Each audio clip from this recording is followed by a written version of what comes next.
За бүгдээрээ сайн байцгаана уу? Өглөө өдөр арай мэндийг хүргэе. Бид эргээд 2 сарын дараа уулзах гэж байна. Тэгээд хичээл ихтэй байсан болохоор ерөөсө бичлэгээ хий гэж үнэхээр төлөвлөж бодсон ч гэсэн огт амжихгүй яваад байлаа. Тэгээд өнөөдөр болохоор та хэдтэй зориулаад Солонгост ирж суралцах шалтгаануудыг за мөн сүүлийн үед юу нь яагаад бичлэг хийхгүй байв? Хичээл ном ямар хөө байна? Иймэрхүү байдлаар бичлэгээ хүргэе гэж бодоод яг одоо бичээ сууж байна.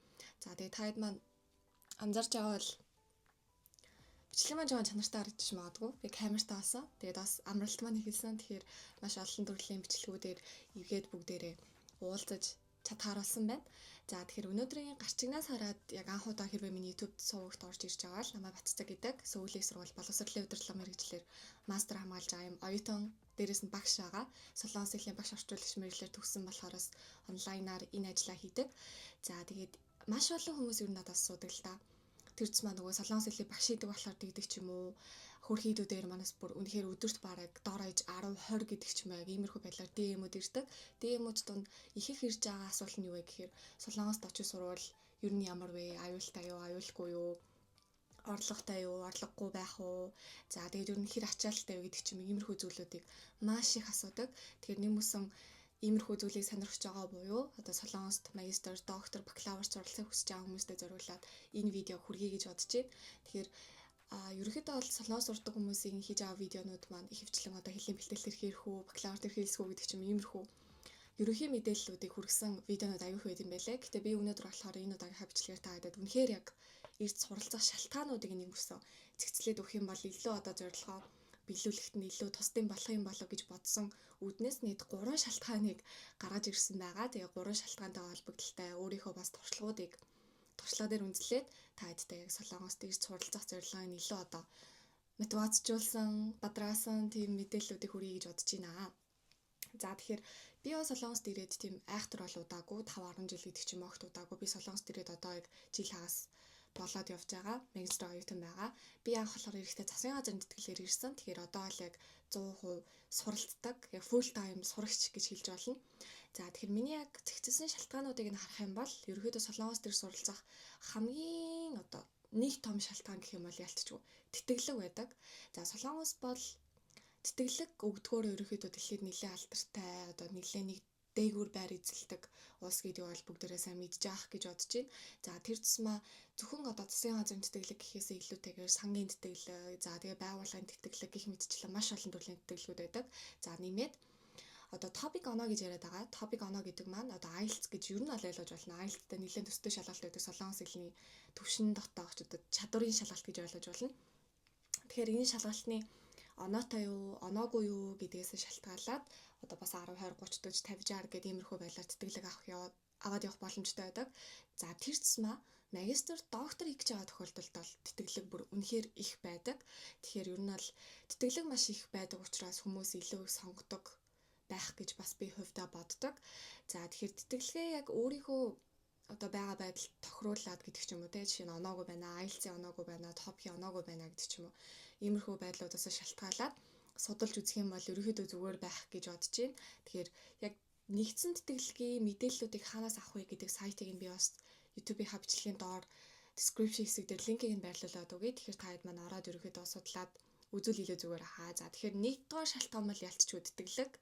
За тэгээд тэтгэлгүүд маань одоо нөгөө стипенд гэж ярьдаг те Sangwari яг ингээд өдөр тутмын амьдралынхаа мөнгийг өгдөг том тэтгэлгүүд бол айгүйх бас их байдаг. Тийм болохоор тийм тэтгэлгүүдэд хамрагдаад ирэх юм бол ер нь бол нэгт 100% өнгөөс урчин, хоёрт даатгал, за өдөр тутмын амьдрал гэх мэтчлээ гэм үндсэн зардлуудаа Солонгосоос гаргуулаад суралцах хөл бүрэн боломжтой.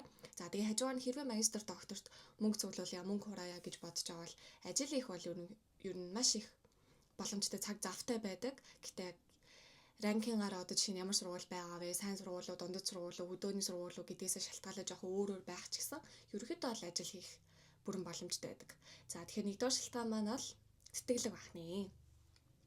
За тэгвэл хоёрдугаар шалтгаан нь юу вэ гэхлээр ажиллангаа төлбөрөө төлөх ер нь бол маш их боломжтой байдаг. За гэхдээ энэ шалтгаан бол бас яг үнийг хэлээд сул тал болон давуу талтай. Жишээлх юм бол эргэн тойрны хүмүүсээс сонсож байхад ажиллаа хийнгээ төлбөрөө олсон тохиолдол бүр үнэхээр их байдаг. Жишээ нь за хэлний бэлтгэл бол яг үнийг хэлээд аюу хэцүү. Тэгэхээр хүүхдээ Солонгос руу явуулах гэж байгаа аав ээж гэдэг ч юм уу те хэрвээ миний бичлэгийг үзэж байгаа бол хэлний бэлтгэл нь аль болох хэлийг сурахад цаг завыг нь зориулаарэ. Тэгээд төлбөрийг нь аль болох бэлдээ. Өдөр тутмын одоо зардлыг нь зөвхөн хэлний бэлтгэлийн хугацаанд л гэхэд ядаж баг зэрэг гаргачих юм бол тэр хүүхд хэлээ сурч юм бол цаашдаа одоо өөрт нь ирэх санхүүгийн эдийн засгийн амжилт ололтууд бол маш их байх болно. Тэгэхээр яг ийм байдлаар явбал зүгээр ах. За тэгвэл бакалаврт орж ирэх гэж байгаа дүүнэртээ хэлэх юм бол Солонгосын гол нь хамгийн гол нь боловсролын систем одоо семестрийн систем нь ямар байдлаар явдаг вэ гэхээр 3 сар хичээллээд 3 сар амардаг. Тэгэхээр 15-7 хоног хичээллээд ерөнхийдөө амардаг ийм семестртэй. Тэгэхээр 15-7 хоногт яг өөрийнхөө хичээлд 100% анхаарад үлдсэн одоо 3 сард нь ажил хийгээд явах бол бүрэн боломжтой байдаг. Тэгэхээр яг энэ давуу талыг ашиглаад өөрийнхөө сургалтын төлбөрийг ер нь аль баглаг үнэ гэхэд тэтгэлэггүй сурж байгаа, бакалавр сурж байгаа хүмүүс маань ихэнх нь өөрсдөө олдог. Тэгэхээр яг ирээд ажиллаа хийгээд суралцъя гэх юм бол Солонгос бол ерөнхийдөө нэлээд боломжтой. Жишээлх юм бол одоо Америк, Австрали, Канада гэдэг ч юм уу тэнд очих юм бол тодорхой хэмжээнд ажил их одоо ирэхгүй байдаг гэдэг ч юм уу иймэрхүү асуудлууд бас айгүй их байгаад байдаг учраас хүмүүс айгүй их Солонгосыг сонгодог болсон байлээ сүүлийн үед. Тэгэхээр нэг ийм давуу тал байгаа. За тэгээд энэ ажиллагаа төлбөрөө төлөх бол мэдээж магистр, докторт болохоор миний түрүүний дурдсанчлан бүр илүү давуу талтай. Яа тэгэхээр 7 хоногт магистр, доктор ерөөхдөө бол 1-2 удаа ордог. Гэхдээ яг тухайн сургуулиас шалтгаалan мөн таны хэдэн кредит сонгож ийн вэ гэдгээс ч шалтгаална. Гэхдээ ерөөхдөө бол бакалаврыг бодвол хамаагүй бага хичээлтэй байдаг. Гэхдээ одоо унших пейпер, одоо судалгааны материалууд гэдэг ч юм иймэрхүү зүйл их ч гэсэн ерөөхдөө бол харьцангуй бага. Тэгэхээр яг 100% төлбөрөө олоод доктор, магистртаа сурах бол бүрэн боломжтой гэсэн үг.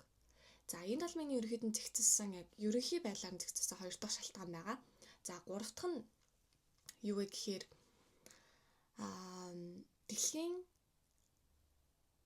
дэлхийд одоо их сургуулийнхаа ранкингаар өндөр байгаа сургуулиудад сурах бүрэн боломжтой байдаг. Жишээлх юм бол манай сургууль буюу Сөүлийн сургууль сүүлд 2024 оныхаа ранкингаар та бүхэн харж үзээд хайгаад үзэх юм бол дэлхийд 31-т орж байгаа.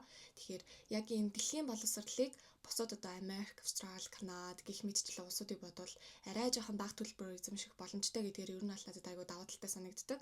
Жишээ нь манай сургуулийн хувьд гэх юм бол Солонгост номер 1-т байгаа сургууль учраас маш их гадаад профессоруудтай. За тэгээд Солонгост ерөөхдөө бол одоо жишээ нь эхний 10 их сургуульд байгаа сургуулийн профессоруудын намтрыг нь жишээ нь харж үзлээ гэж бодоход ихэнх нь дандаа магистр, доктороо Америк ч юм уу Финланд ч юм уу, Канада, Австрали гэх мэтчлэн одоо боловсролынхоо байдлаар нэлээд хүлээн зөвшөөрөгдсөн орнуудад аягүй хамгаалсан байдаг. Тийм учраас тэр хүмүүсийн доор одоо чиглүүлэгдээ суралцсан гэдэг нь өөрөө дэлхийн маш том боловсролыг арай илүү хямд үнээр авах боломжтой юм байна гэж би бол хувьдаа дүгнээд байгаа. Тэгэхээр одоо зөвхөн манай мэргэжил боловсролын удирдлага мэргэжлийн маань профессорууд гээл үзэхэд жишээ нь Солонгосын боловсролын яамд 20 жил ажилласан, 30 жил ажилласан туршлагатай хүмүүс яг одоо Сөүлийнхээ их сургуульд орж ирээд профессор болж ажилтдаг эсвэл одоо зүүн Азийн маш олон судалгаануудыг хийж үзсэн. Дэлхийд нэлийн одоо боловсролын судлал гэдэг мэргэжлэрээ нэлээд сайн чансаа сайдаа судлаж манай профессор хийж байгаа жишээ нэ иймэрхүү байдлаар ерөөхдөө бол маш хямд үнээр хямд ч байх. Гэхдээ ерөөхдөө маш боломжийн үнээр бол нэлээд чанартай боловсролыг эзэмших боломжтой байдгаар ерөөхдөө Солонгос сурах шалтгаануудыг маш том шалтгаанууд нэг гэж би боддог. Тэгэхээр энийгээ дагаад маш их сурах боломжтой. Тэгээд ихэнх хүмүүсийн одоо сүүлийн үед гараж байгаа одоо анзаарэгдэж байгаа өнгө айс нь юу вэ гэхээр Солонгос сурж байгаа юм уу? Солонгос явах гэж байгаа юм уу? Солонгос чинь тэгэл хүмүүс очиж ажил хийдэг штэ, хар ажил хийдэг гэдэг ч юм уу. Ийм байдлаар аюу хандаад байдаг. Гэхдээ Солонгос бол тухайн хувь хүний зорилгоос шалтгаалаад ер нь бол байдал бас өөр байдаг. Жишээ нь үнэхээр 100% ажил хий мөнгө хураа гэж ирсэн бол хүмүүс тэгж хэлэх нь зөв. Гэхдээ зарим хүмүүсийн хувьд болохоор багасаа мөрөөдсөн уусан гэдэг ч юм уу одоо чи миний хувьд тийм байхгүй. Багасаа би Солонгост ир суралцаагаа хүсэж байсан. Тэгээд Солонгосын номер 1 сургуульд орно гэж хүсэж байсан. Эцэст нь орч чадсан гэдэг ч юм уу. Иймэрхүү байдлаар бас маш олон хүмүүсийн хүсэл мөрөөдөл байдаг учраас одоо хүүхдтэй нь хэрвээ за би Солонгос явмаар байна гэх юм бол чи Солонгос явж явах гэж байгаа. Тэгээ хар ажил хийх гэж байгаа мó гэдэг ч юм уу. Иймэрхүү байдлаар бити хандаасаа гэж хүсдэг. Яагаад тэгэхээр ихэнх одоо манай сургалтын төвд явдаг сурагч нар маань бас аав ээж маань Солонгос явуулахгүй гинэ гэдэг ч юм уу. Ийм байдал айгүй хүүсэд байдаг юм шиг санагддаг. Тэгэхээр энэ дээр бас эцэг эхчүүд маань бага зэрэг анхаарах юм бол за мөн хэрвээ миний бичлэг үзэж байгаа өөртөө явах хүсэж байгаа хүмүүстэй хамаал аав ээжтэй сайн ойлгуулад Би жишээ нь одоо ингэ сүүлийн сургуульд явъя.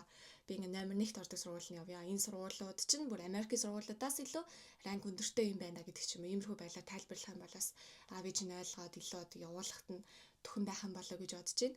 Тэгэхээр ерөнхийдөө бол 3 дахь шалтгаан маань энэ дээрээ сурж байгаа тохиолдолд маш их зүйл сурах боломжтой. Арай бага хэлбэр үнийн дүнгээр дэлхийн одоо нэлээд топ профессорудаас нэлээд топ мэдлэг гэж байна. Хамгийн шилдэг мэдлэгийг бол ер нь бол өөрөө хичээж чадах юм бол эзэмших 100% боломжтой байдаг гэсэн үг. Тэгэхээр ерөнхийдөө энэ 3 шалтгааныг сонсоод магадгүй солонгос явъя шийдэж магадгүй. Тэгэхээр хэрвээ шийдэж байгаа тохиолдолд сургуулийн рангийг сайн харах хэрэгтэй. За зүгээр гадаад гэж бодоод л зүгээр нэг рандом сургууль сонгож өрөөсөө болохгүй.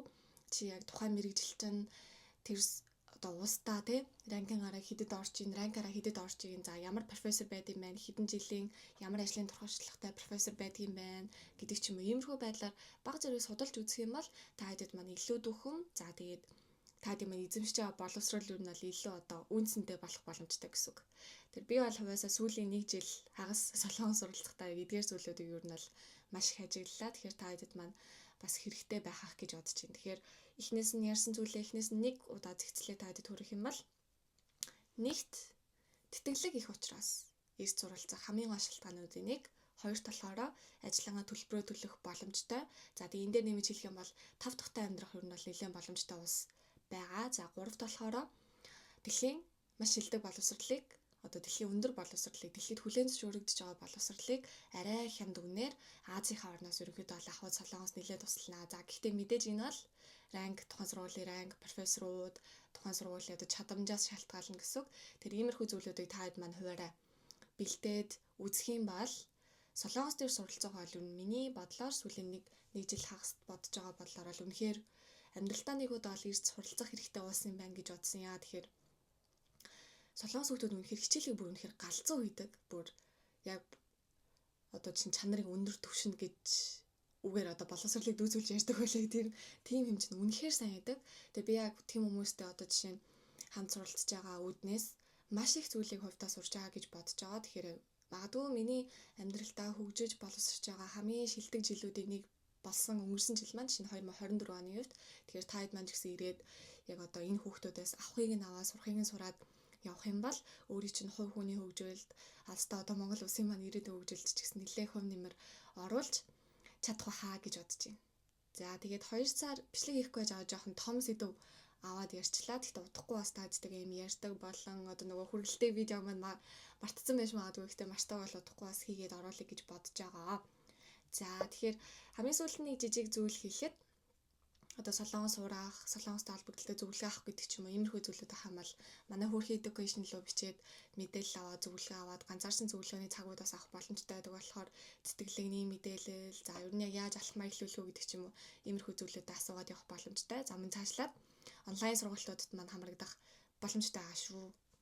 За тэгээд намайг 2 сар хүлээж ирсэн таадтай маш их баярлалаа. Хэрвээ ямар нэгэн өөр асуух зүйлүүд болоо видеоны санаанууд байх юм бол плиз манайхаа үлдээгээд өгөөрэй. Би бүр яг юу хийх вэ гэд амар гаццсан байгаа. Тэгэхээр та хэд маань үлдээгээд өгөх юм бол тэндээс харж байгаа дайлалх бүгдээр ингээд оруулаад явъя.